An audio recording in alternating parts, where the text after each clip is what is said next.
महीने में जो कमा कर लाएंगे वो गांव में आकर दिवाली पे क्या करेंगे? क्या करेंगे? जुआ खेलेंगे। पैसा मेहनत से कमाया, खर्च कहां पर कर रहे हैं? जिसका कोई उपयोग आपके जीवन में नहीं है। उसी तरीके से होली पर आएंगे तो क्या पिएंगे?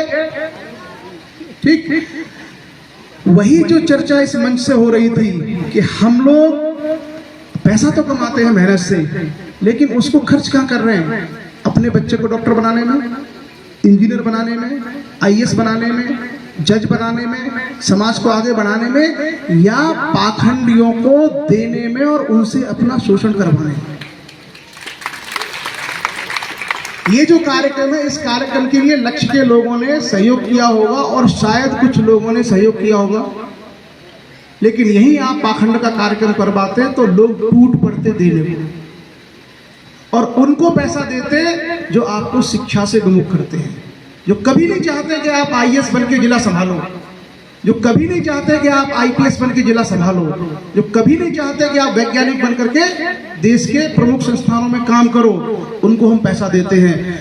और जो औपचारिक शिक्षा आपको स्कूल और कॉलेज में मिलती है, ये हर जगह उपलब्ध है, इसके लिए हम लोगों की आवश्यकता नहीं है। आपके हर 5 किलोमीटर में कॉलेजेस हैं, स्कूल्स हैं, लेकिन क्या आपका समाज समझदार बना?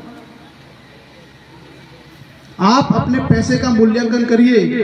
हमारी उन्नति को रोकने वाले लोगों को अगर हम पैसा देते हैं तो बच्चों से पहले शिक्षा की आवश्यकता हमको है। और इतना अरसा बीतने के बाद मैं आपको एक एग्जाम्पल देता हूं। सब लोग यहां पढ़े लिखे और समझदार हैं। यूपी के अंदर 75 जिले हैं। आप मुझे सिर्फ इतना बता दो, कितने जिलों में डीएम और एसपी आपके समाज के हैं? कितने जिलों में हैं? 0। जो समाज 5, 6, 7% की जनसंख्या है जिसकी प्रदेश के अंदर, जिसके कम से कम कायदे से आज की डेट में 4-5 डीएम, 4-5 एसपी होने चाहिए, उसके 0 हैं लगातार, तो व्यवस्था से आप गायब हो गए, सिस्टम में आप नहीं हो। और आप जानते हो, आपका कोई काम पड़ेगा उसको सिस्टम करता है। समस्या है, झगड़ा हुआ, किसके पास जाते हो? पहले पुलिस के पास। पुलिस एक व्यवस्था है।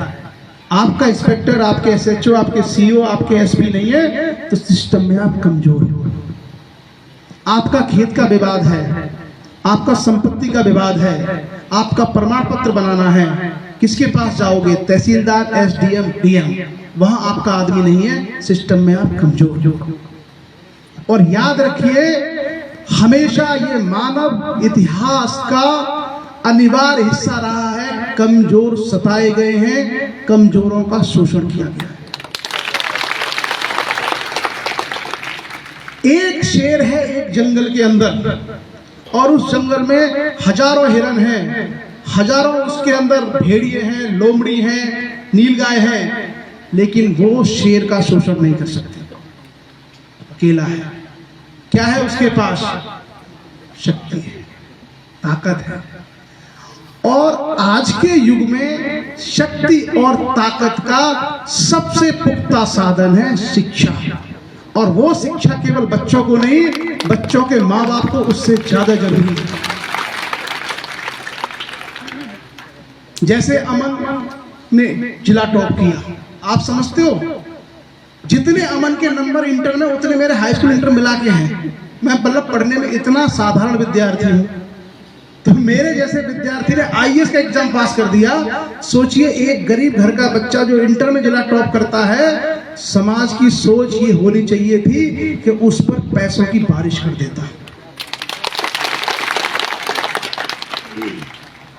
और सिर्फ ये नहीं कि हम तुम आईआईटी करो या कोटा जाओ, तुमको हार्वर्ड जाना है, कोलंबिया जाना है। अगर उसका भी पोटेंशियल है तो हमारे समाज के अंदर ये चेतना आ जानी चाहिए थी कि भविष्य में अगर बच्चा ऑक्सफोर्ड या हार्वर्ड जाए तो भी हम व्यवस्था करें। लेकिन बाबा जी को बुला लो और बाबा जी को आप लाखों बिना मांगे दे दोगे। और हम कहते हैं कि हमारे समाज में गरीबी है, हमारे समाज में अशिक्षा है, हमारा समाज कमजोर है। कमजोर नहीं है, सिर्फ सोच का फर्क है। और उस सोच को समाज के हर अंतिम व्यक्ति तक जाना चाहिए। बाप दारू पीता है, बाप जुआ खेलता है, उसको कोई अधिकार नहीं है कि वो बच्चों से कहे कि तुम पढ़ो। समस्या यहां है। अगर मां अंधविश्वास में, पाखंडों में लिप्त है, तो उसको कोई नैतिक अधिकार नहीं है कि अपनी बिटिया से कहे कि बेटा डॉक्टर की और टीचर की तैयारी कर। आप देखो अभी जो आज से जो दिन शुरू हुआ है, उसमें सारी माएं सारी बच्चियों को अंधविश्वास की ओर लेके जाएंगे, लेके आएंगे। तो उस समाज का विकास होना बहुत मुश्किल है जिसका पिता शराबी ज्वारी हो या जिसकी मां पाखंड और अंधविश्वासों में लिप्त है। हम बच्चों को बता सकते हैं केमिस्ट्री क्या है, फिजिक्स क्या है, मैथ क्या है, हिस्ट्री क्या है, ज्योग्राफी क्या है, सब बता सकते हैं, लेकिन इनको भविष्य में मोटिवेशन, सपोर्ट और रिसोर्स फैमिली से चाहिए होता है। इनके माँ बाप सपोर्ट करते हैं, आप तो सब चले जाओगे। अगर इनमें से कोई बच्ची कल को ये सोचती है कि मुझे जाके आईआईटी की या नीट की या आईएएस की तैयारी करनी है, तो हम लोग नहीं होंगे उसके साथ, उसके पेरेंट्स होंगे। और पेरेंट्स अगर नहीं समझे तो ऐसे में वो बच्चा साल, 2 साल, 3 साल में पढ़ाई छोड़ देता है या अपने सपने को मार देता है। तो इस तरह के हमारे जो कार्यक्रम और आयोजन है, उसका प्रमुख उद्देश्य है कि हम समाज के, खासकर जो हमारे समझदार लोग हैं, प्रौढ़ हैं, उनको वाइब्रेट करें कि भाई आप अपने उत्तरदायित्व को लेकर के संजीदा हो जाइए।